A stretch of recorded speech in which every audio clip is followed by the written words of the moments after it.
क्या आपने कभी सुना है कि कोई माँ मरने के बाद भी अपने बच्चों को ढूंढती है?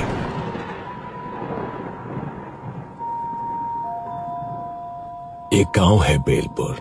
दिन में बिल्कुल आम, पर रात होते ही यहाँ की हवा भी सांस लेना भूल जाती है। लोग कहते हैं कि रात में उन्हें पीपल के नीचे एक औरत बैठी दिखाई देती है, गोद में बच्चा, पर होठों पर एक ही सवाल, मेरा बच्चा कहाँ है?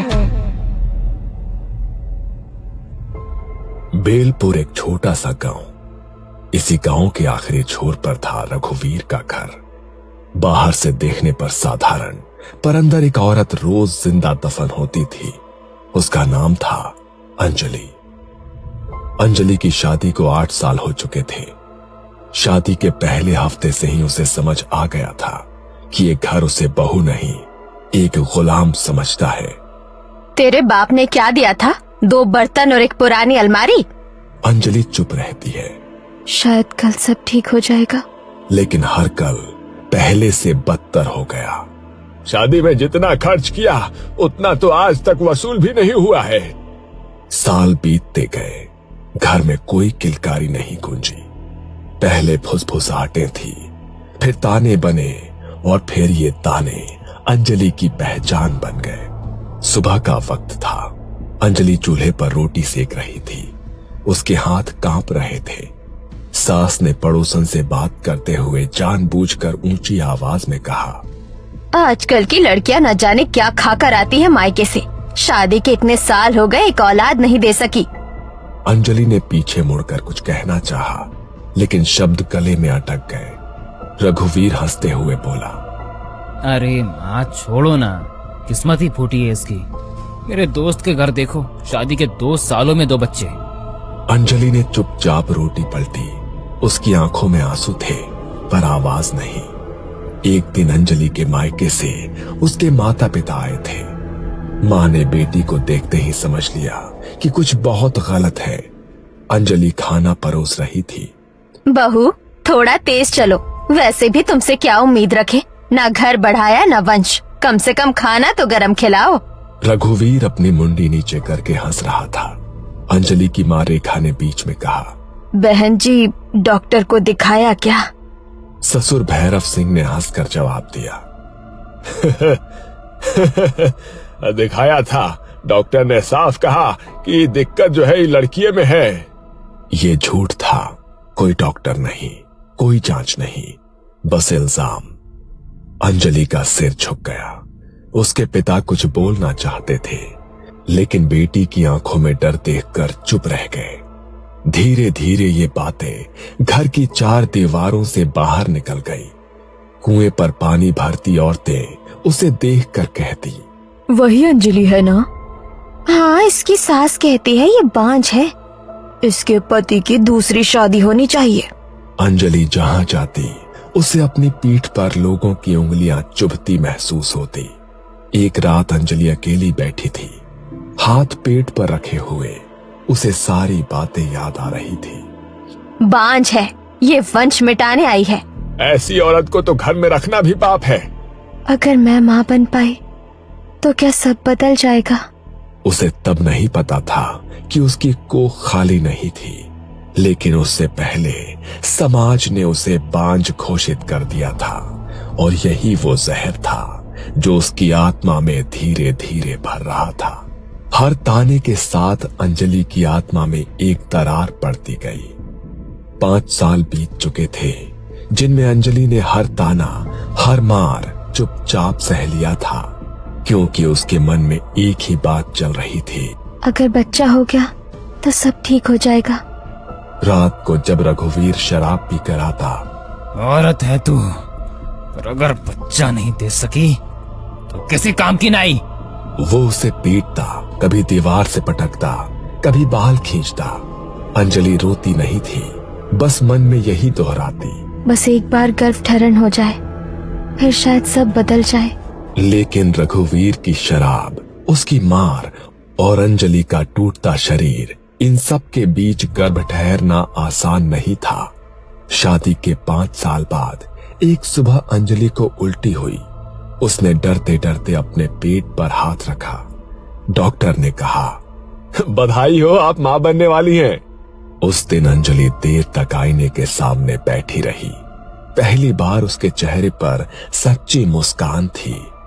मेरे अंदर कोई है। उसने भगवान को धन्यवाद दिया। सोचा कि अब शायद सब बदल जाएगा, लेकिन घर में वो अकेली ही खुश थी। जब उसने घर में खबर दी, अच्छा है, एक बार बच्चा पैदा हो जाए फिर इसे मायके भेज देंगे। हमें तो बस वारिस चाहिए, इसका बोझ हम क्यों उठाए। बच्चा हमारा होगा, तू तो बस जरिया है। अंजलि का दिल उसी पल टूट गया। गर्भवती होने के बावजूद उसकी जिंदगी में कुछ नहीं बदला। सुबह से रात तक झाड़ू, पोछा, बर्तन, चूल्हा और भारी पेट के साथ पानी के घड़े उठाना। गर्व है, कोई बीमारी नहीं। खाने में अक्सर बासी रोटी, कभी कभी बस पानी। कई रातें बिना कुछ खाए गुजारी। शरीर सूखता जा रहा था, हड्डियां दिखने लगी थी, लेकिन उसके पेट के अंदर एक जान बढ़ रही थी। अंजलि का शरीर मरने की ओर बढ़ रहा था और उसका बच्चा जन्म की ओर। रात को उसे अजीब सपने आने लगे। कभी वो खून से लथपथ होती, कभी कोई उसकी कोख से बच्चा खींच रहा होता। मेरा बच्चा मतलब। एक दिन सुबह सुबह अंजलि डॉक्टर के पास से लौटी थी। डॉक्टर ने साफ कहा, कमजोरी बहुत ज्यादा है, खाना ठीक से नहीं खाओगे तो बच्चा और तुम दोनों खतरे में रहोगे। अंजलि ने बस सिर हिलाया था। वो जानती थी कि घर में उसकी सेहत किसी के लिए मायने नहीं रखती। ये क्या है? हम क्या जानवर हैं जो ठंडा खाना खाएंगे? पूरे घर में उसकी चीख गूंज गई। अंजलि घबरा गई। माँ जी, डॉक्टर के यहाँ से आई थी, थक गई थी, अभी गर्म कर देती हूँ। ससुर ने बिना कुछ कहे थाली को जोर से धकेल दिया। थाली उलट गई, दाल फैल गई, रोटी जमीन पर गिर गई। नाक कटवाने आई है? बांझ थी, अब गर्भ में भी अकल नहीं आई है। और तभी रघुवीर उठा। उसकी आंखें लाल थी, मुंह से शराब की बदबू। जानबूझकर करती है ये सब, हमसे बदला ले रही है। पहला थप्पड़ पड़ा, अंजलि लड़खड़ा गई। दूसरा थप्पड़, फिर लात। कोई बचाने नहीं आया। अंजलि चिल्लाई, माँ जी, बाबूजी, मुझे बचाओ। लेकिन शांताबाई और ससुर चुपचाप बैठे देखते रहे। रघुवीर रुक नहीं रहा था। घूंसे, लात, दीवार से टकराता शरीर। अंजलि जमीन पर गिर पड़ी। उसने दोनों हाथ अपने पेट पर रख लिए। मेरे पेट में बच्चा है, उसके लिए तो रुक जाओ। लेकिन चीखते चीखते अचानक अंजलि शांत हो गई। उसकी जान चली गई थी। पूरे कमरे में सन्नाटा। सिर्फ एक बात, अच्छा हुआ झंझट खत्म, लेकिन इसे ऐसे ही नहीं छोड़ सकते। अगर किसी को पता चल गया तो पूरा गांव सिर पर चढ़ जाएगा। पुलिस, पंचायत और फिर बदनामी अलग। शांताबाई ने अंजलि की लाश को घूरते हुए देखा। उसकी आंखों में न डर था, न पछतावा। कोई संस्कार वंस्कार नहीं होगा। चिता जलेगी तो पूरे गांव को बताना पड़ेगा। झूठी चिंता दिखानी पड़ेगी। थोड़ा रुक कर वो बुदबुदाए, कल मोही बच्चा लेकर चली गई। रघुवीर चुप था। शराब का नशा अब उतर चुका था। उठा इसे और पीछे खेत में गाड़ दे, सुबह तक कोई निशान नहीं रहना चाहिए। रघुवीर ने अंजलि के शरीर को उठाया। उसके हाथ अब भी पेट को पकड़े हुए थे, जैसे वो मरने के बाद भी अपने बच्चे को बचा रही हो। रघुवीर का हाथ एक पल को कांपा, लेकिन वो रुका नहीं। उसने अंजलि को उठाया और पीछे के दरवाजे से बाहर निकला।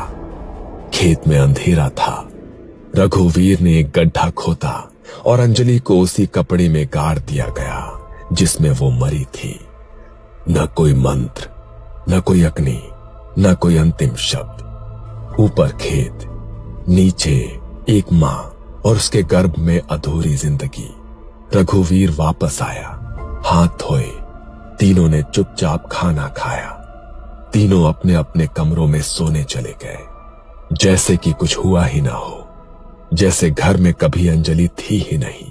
3 दिन बीत गए थे। घर में अंजलि का नाम कोई नहीं लेता था। खेत के पीछे की मिट्टी अब बैठ चुकी थी। पर तीसरी रात, आधी रात के करीब शांताबाई की नींद टूटी। कानों में छोटे बच्चे की आवाज गूंज रही थी।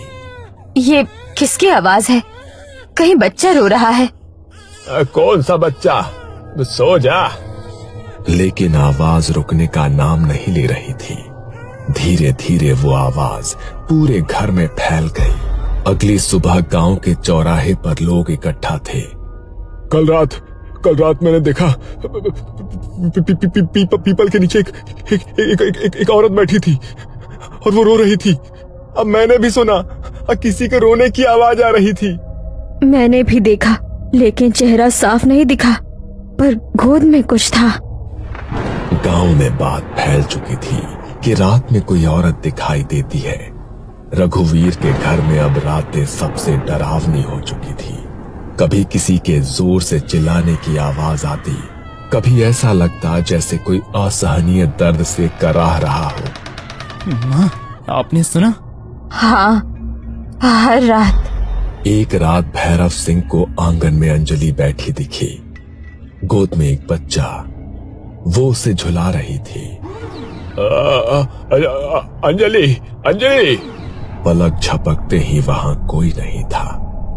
हर रात उन तीनों के लिए एक सजा बन गई थी। डर के मारे तीनों एक ही कमरे में सो रहे थे।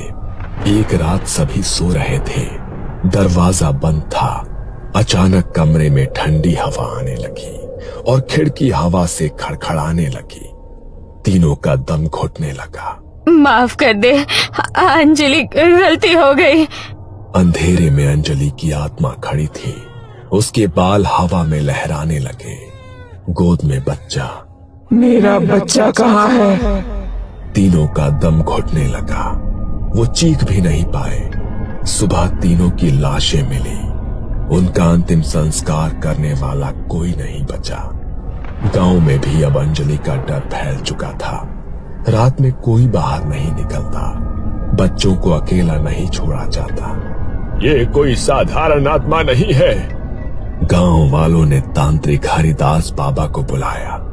बाबा ने घर और खेत का निरीक्षण किया। ये आत्मा अंजलि की है। गांव सन्न हो गया। बाबा ने मिट्टी सूंघी। यही दफनाई गई थी वो। गांव वालों ने अंजलि के माता पिता को बुलाया। रेखा बेटी की खबर सुनते ही जमीन पर बैठ गई। मेरी बच्ची। हरिदास बाबा ने कहा, गर्भवती आत्मा को शांत करने के लिए उसे वो देना पड़ता है जो उसके लिए सबसे प्रिय हो। अंजलि की पसंदीदा चॉकलेट, बचपन की गुड़िया, उन्हें खेत के पास रखा गया। माँ और बच्चे दोनों को अग्नि दो। मिट्टी खोदी गई। अंजलि का शरीर निकाला गया। अंतिम संस्कार किया गया। आज भी जब आधी रात के बाद कोई खेतों के पास से गुजरता है तो हवा अचानक ठंडी हो जाती है। कहते हैं कि मिट्टी के उस सन्नाटे में एक साया उभरता है।